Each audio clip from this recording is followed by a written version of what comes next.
Protect your ass. Protect your ass. Okay, what else? Anybody else? Protect yourself. It's mandatory. All right.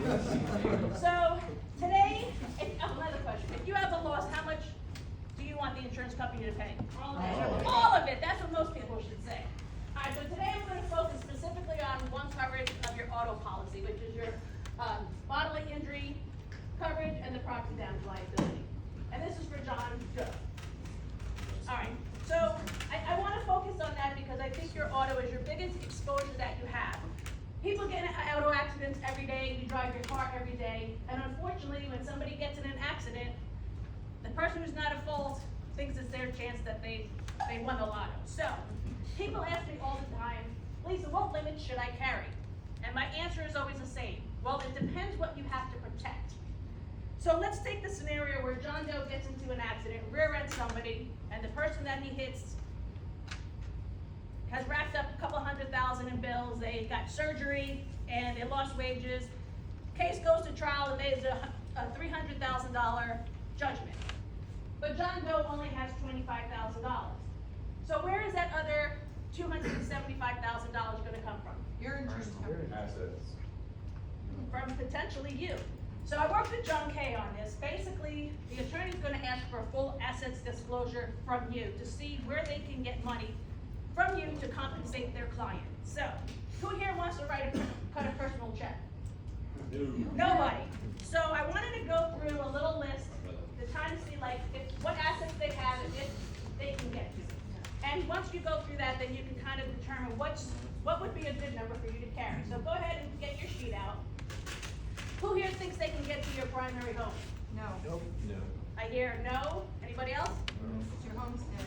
It depends. If your home is homesteaded, they can't get to it. If your home isn't homesteaded, they can get to it.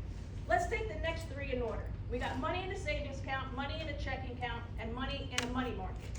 Do you think they can get to that? Yes. It depends. Liquid assets are very easily, they can grab that easiest way.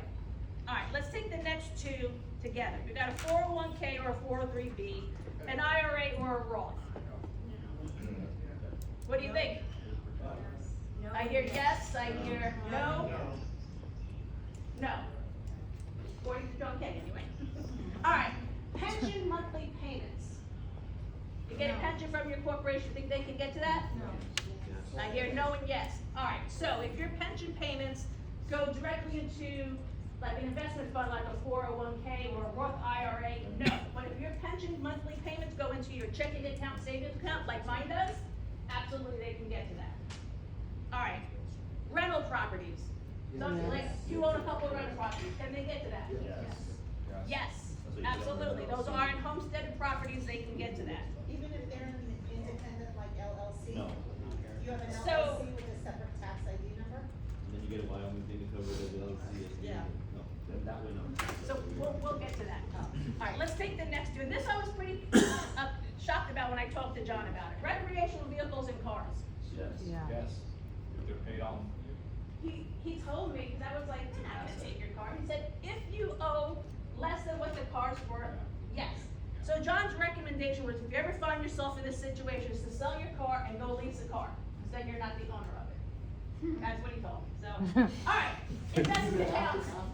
Well, yeah, well, there's a time period before, there's a time period before, it goes to trial, so, it's a couple of years. You have time to kind of figure it out a little bit, but, yeah, get rid of that car that you have paid off and get a lease. All right, your investment accounts, your Charles Schwab's, your Merrill Lynch's. Yes. Absolutely, yep. All right, your second home, you have a vacation home in? Yes. Yep. All right. Your wages, Yes. and they garnish your wages. Up to a certain All right, percentage. talked to John about this one. He said if you have kids under 18, they can't go after your wages. If you have kids, no kids? We'll have another kid. If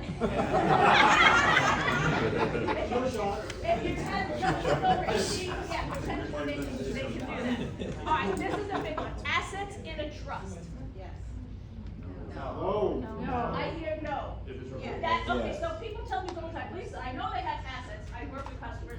I know they have assets. They tell me, Lisa, I need higher limits. My assets are in a trust. Oh, so you have a irrevocable trust. No, it's revocable. Well, you know what, if it's revocable, if you can make changes to it, they can get to it. Your trust has to be irrevocable for it to be, for them to not get to it. So, they don't believe me, I tell them, go talk to your lawyers, and they still don't believe me, but anyway. So, alright, so once you go through this number, you can kind of figure what amounts you have exposed and kind of figure out what is a good coverage for you. But I have people who go through this, they really don't have any assets, and they're struggling,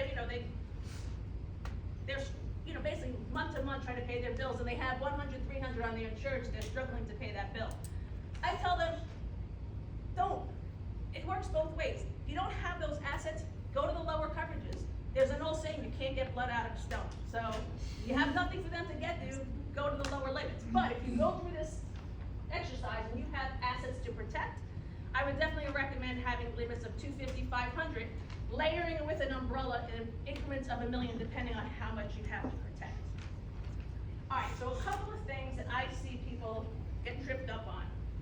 They have a business, they use the car in business, they get the insurance, and they set up an LLC, they buy it, they get the insurance in the name of the company, but yet when they bought that car, they registered in their personal name. Well, you just pretty much negated the whole thing of setting up a limited liability company or a corporation by putting that car in your personal name. Ownership equals liability. So if you put your personal name on it, you're on it, your own personal assets. Same thing if you lend your car to your neighbor. They hit and kill somebody. You are the one who's gonna get sued, not the neighbor who was driving the car. So, other things I see. Who has kids here who over 18 who drive their cars? A lot of people. My recommendation is if you have somebody over 18 who drives a car, put it in the kid's name. It makes it a lot harder for them to get to you because they're gonna be looking at the ownership of the vehicle, which would be your child. So if you bought a vehicle and you already put in your name, you kinda have to wait till the car's paid off. But if you haven't bought the car yet, you could co-sign for that loan, but put it in the kid's name, or if it's paid off, immediately go put it in that kid's name. How much time do I have left?